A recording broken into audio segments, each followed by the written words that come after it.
Hi, welcome to Inside Guelph. I'm your host, Trish Stevenson. Thanks for joining us. It's Thursday, October 3rd, and this is your roadmap to the Royal City. We have a great show for you today. It's your weekly book review with the Guelph Public Library, but instead of talking about books, we're talking about a party.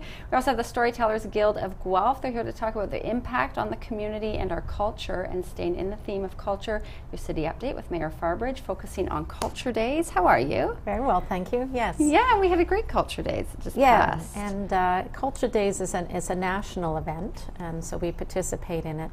And it's designed to raise awareness about the role of arts and culture in our society and communities, make it more accessible, encourage people to participate. Some of it gets behind the scenes, so you actually see how cultural production happens. So, and it's one of a lot of things we do. I think as a city and in partnership with many organizations, to continue to increase the role and the awareness and the value of arts and culture in the community. So a lot of people normally think about, the facilities that a city might have, like the Guelph Youth Music Center or the River Run Center, but there's other ways that we can help build and support this sector.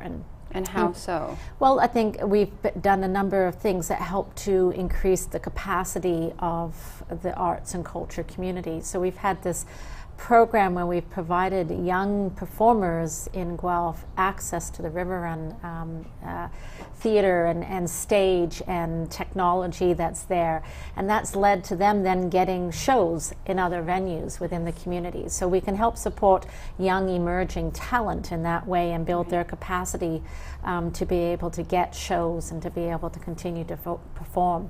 Right. I think the Linamar program for the arts as well, that ensures that all students from grades 1 to 8 see 2 performances a year. So by the time they're out, they've seen 16 performances at the River Run. And when I talk to the performers who've come in to do those, they say they notice a real difference in the audience, in the young audience, because they're not sort of, flying around and amazed at the room or whatever. They're actually focused on the performance, and so they notice a real quality difference in the audience. And they're being exposed because of being exposed to it as well. And because they've had this exposure and it's been part of their growing up. So that builds an audience base in the future.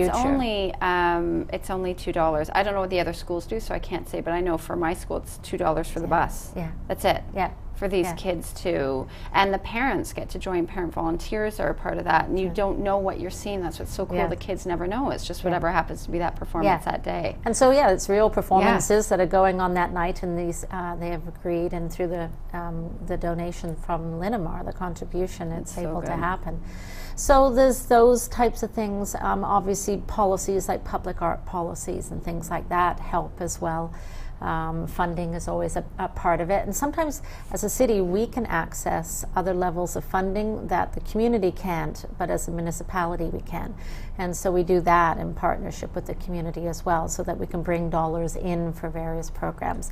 The cultural inventory map is a good example of that. So we were able to get some provincial funding to develop an online map that you can go in and search whatever you're looking for, whether it's dance, whether it's theater. You can go in and find out what's going on, who's doing what in the city, and then connect into what are the performances through their websites and things like that. So do you think we're beyond having to convince the community how important culture is?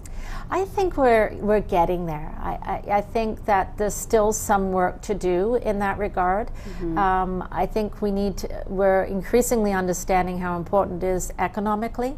There are over 5,000 jobs in this sector, and while it's small relative to other sectors, it's growing. Right. And so looking at where are our strengths in terms of building new jobs, well, that's a sector where we're seeing an emerging growth in there. So there's an economic piece to it as well. But I was at the Music Eddies Foundation held their Music Eddies Cafe, which is something that they've done internationally. They held it in Guelph over the same time as Culture Days, and they had a panel discussion with some folks both from inside and outside Guelph. And the comments, particularly from the people from outside, was, we don't know what a great thing we have going here, and that for a city our size, the arts and culture community is way above what you might expect for a city our size. So good. So it's always nice to hear someone's perspective who's coming in from the outside. Yes. And they see what's going on, and so for the ones inside, it was like, let's not be complacent, let's continue to build this sector and support it and keep winning. We want to win. And you have another competition happening, In Motion. Yes, October that's the how 7th. I see it as a competition. This one really is a competition. Yeah. In Motion, it's lots of partners, but being led by the public health.